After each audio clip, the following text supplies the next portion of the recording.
Okay, so picture this. It's America, around 1820. What percentage of married women do you think were working outside the home? Just take a wild guess. Most people, when I ask them that, they're way off. Right, because it was almost half. Can you believe that? You'd think by now it'd be, way higher. That's what makes Claudia Goldin's work so fascinating. It's not a straight lineup. It's a much more interesting story, which is probably why she won the Nobel Prize this year. Yeah, 2023, right. So she's like this economic historian, kind of a detective, right? Exactly. But instead of like dusty old files, it's census data, old diaries, all those amazing historical records. And she finds some crazy stuff, like this whole U-shaped curve thing. Right, the U-shaped curve of women's labor participation in the U.S. Okay, I have to admit, when I first heard that U-shaped curve, I was like, what are we talking about? Geometry now? So basically, instead of women's participation in the workforce just going up over time, it actually dips way down first. Exactly. You'd think with progress, it would just keep going up, right? But around the early 1900s, fewer women were working than back in the 1800s. It doesn't make sense at first glance. And this is where Goldin's work is so cool. She doesn't just point at the curve, she explains it. Exactly. Historical context is everything. So what kind of things was she connecting to those changes in women working? Besides, like, the obvious things changing, social norms and all that. Oh, she digs way deeper than that. Think about the move from an agricultural economy to industrial, and then later, a service economy. Okay, so how does that impact women working, specifically? Well, each of those shifts, they change what kind of work is available and who's doing it. So, like, you don't need as many farmhands anymore when you have factories. And then what? Everyone becomes a teacher or a secretary. Kind of. You see this rise of office jobs, teaching, clerical work, and those fields, they start to attract more women workers. Interesting. So it's not just about attitudes changing, it's the whole structure of the economy shifting under our feet. Right. And then on top of that, you've got other factors coming into play. Like what? Well, childcare, for one, becomes a much bigger deal as families are less likely to be working on farms together. Then there's education. Women are getting more schooling. Oh, right. And then even technology starts to play a role. It all ties together. It's like this perfect storm of factors that all kind of converge on women and work, and all this research. It was coming out in the 70s, right? That's like, talk about perfect timing. You're telling me the women's movement was in full swing. Right. The Equal Pay Act. I mean, it wasn't exactly brand new, but still. And that whole women earn 59 cents on the dollar thing was huge back then. I bet her research really landed like a bombshell. Absolutely. It was groundbreaking. Sure. She was like, hey, wait a minute. Let's look at the bigger picture here. She brought this essential historical context to the table. But there's always a but, isn't there? There is. Because even with all that progress, gender still really shapes how work works.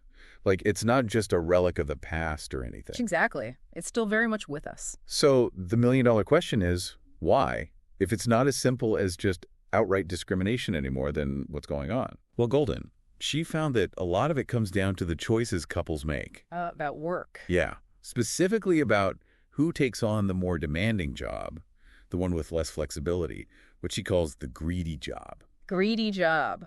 I like that. It's so evocative, right? It makes you think of those high-powered careers, all work, work, work. Exactly. And it's not always a deliberate thing, like he gets the big career because he's the man. Yeah. It's often more subtle, So you're saying even when we think we're making free choices, there are these, like, invisible forces at play. Exactly. All this history feeding into our decisions even today. Okay, whoa. Now things are getting kind of meta. But to really understand how this plays out, we need to look at what Goldin found, right? Absolutely. The data tells a fascinating story. So we're talking about how couples decide who gets stuck with the greedy job, right? But what makes a job greedy anyway? Well, it's all about the structure. Yeah. Greedy jobs, they demand a ton of your time. They don't give you much flexibility. And there's this expectation that you're always on. Okay, so not just like working the night shift at the grocery store or something. No, it's more like always being on call. Like you could get called in at any moment. Or like a doctor. Or, I don't know, CEO. Exactly. Think about those high-pressure careers. Surgeons, lawyers, closing big deals, Right. even academics sometimes. They often require these insane hours, always available. And somebody's got to be home with the kids. Right. And a lot of times, it ends up being women who adjust their careers or take time off because they're already doing more of the family stuff. It's like a double whammy. It is. Goldin found this really interesting pattern. Even when men and women start out earning about the same, a gap opens up as they get older, especially for college grads. And why is that? Because life happens. Couples start families. Decisions get made about who's going to maybe, take a step back from work. You take care of the kids. Yeah. Makes sense, but it doesn't seem fair. No. And the thing is, it's not always a conscious choice. It's those societal pressures, those expectations, they kind of nudge people in a certain direction. Even when both partners have the same education, the same ambitions, all of that. Exactly. And it can be worse in certain fields. Remember those slides Goldin showed during her Nobel lecture? Yeah. They were fascinating. She had some great examples, like tech is a big one. Silicon Valley, home of the workaholic. Pretty much. It's not just a stereotype, Those high salaries come with a price. Crazy hours, this constant pressure to innovate. And the lines between work life and personal life, they get super blurry. Yeah. Always got to be on, always got to be connected. I can see how that would be tough, especially with kids. It is. And even within the same field, some jobs are greedier than others. Like Goldin talks about medicine, for example. Okay, so being a doctor is already pretty demanding, but some specialties are worse than others. Way worse. Think about a heart surgeon compared to, say, a dermatologist. Okay, yeah, I'm guessing the surgeon has a bit more on their plate. Exactly. And you know what? Those really high-stakes specialties, the ones with crazy hours, less flexibility, they also tend to have way fewer women. Because who can live like that, working all the time? Right. And that's the point, isn't it? This isn't sustainable for a lot of people, men or women. Especially if you have kids or, a life. Exactly. We need to acknowledge that everyone has different priorities, different circumstances. True equality isn't just about opening the same doors for everybody. It's about making sure everyone can actually walk through those doors. Without having to sacrifice their whole lives. Exactly. So if this greedy work culture is such a problem, what can we actually do about it? I mean, can we even change it at this point? I think we have to. Goldin's work shows that we don't just have to accept this as the status quo. We can create a better future of work. Okay, so how do we do that? How do we get away from this whole greed is good mentality? Well, it's going to take a lot of things. First, we've got to be really honest about the social norms that are at play here, the ones that push couples into those traditional roles, even when they don't mean to. So we're talking about getting dads more involved in taking care of kids, challenging those stereotypes. I'm totally on board with that. Absolutely. It's not just on women to lean in. It's about everybody sharing the load equally. And that means creating workplaces that support both parents, not just mothers. Right, because it takes two. So we're talking flexible schedules, paid leave for everyone, affordable childcare, all that good stuff. Yes, because the cost of childcare alone can be a huge barrier for families. Oh my gosh, tell me about it.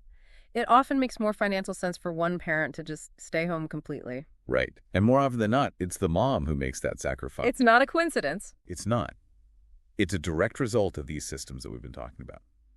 And another thing Goldin points to is education. Oh yeah, we were talking about that earlier, how women are like crushing it in college these days. They are. More women are graduating from college than ever before. It's amazing. It is, but then they hit the workforce. Yeah. And what happens? Like they hit a wall, right?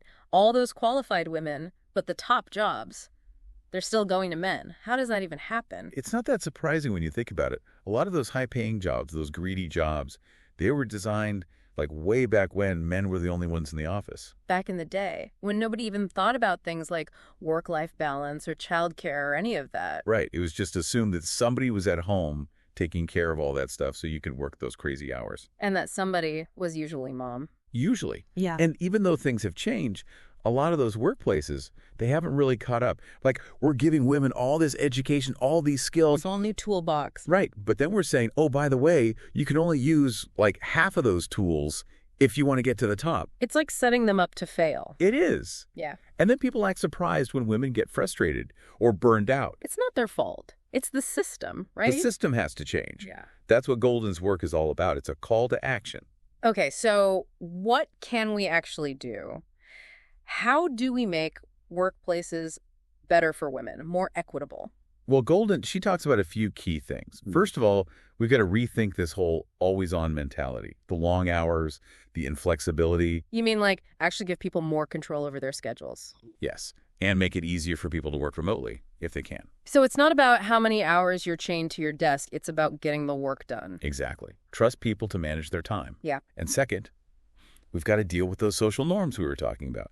Encourage men to take on more caregiving. Make it acceptable, expected even. Yeah. Dads can change diapers, too. Exactly. And for workplaces. Yeah. They need to step up and support both parents. Mm-hmm. Paid parental leave for everyone, not just moms. And affordable childcare. That should be a no-brainer. Seriously, it's so expensive. I know so many families where it makes more sense for one parent to just... Quit their job. Yes. And usually it's the mom. Because, you know, those ingrained societal expectations and all that. It all comes back to that, doesn't it? The Yeah. systems we've built. The system is rigged. But, okay, so it's not enough to just change laws or even company policies. We have to actually change how we think about work. We need a whole new mindset. So as we wrap things up here, what's the one thing you want our listeners to take away from all of this? I think the biggest thing is this. Change is possible. Don't just accept the way things are. We can make work for everyone. I love that. And to do that, we need to keep learning, right? Keep questioning, keep having these conversations. Absolutely. Because when women thrive, Yeah. everyone thrives. Couldn't have said it better myself. So for our listeners out there, keep thinking about this. What if we stopped trying to fit women into a workplace that wasn't built for them? What if we built a new one, a better one? That's something to think about. Until next time, keep learning, keep questioning, and keep diving deep.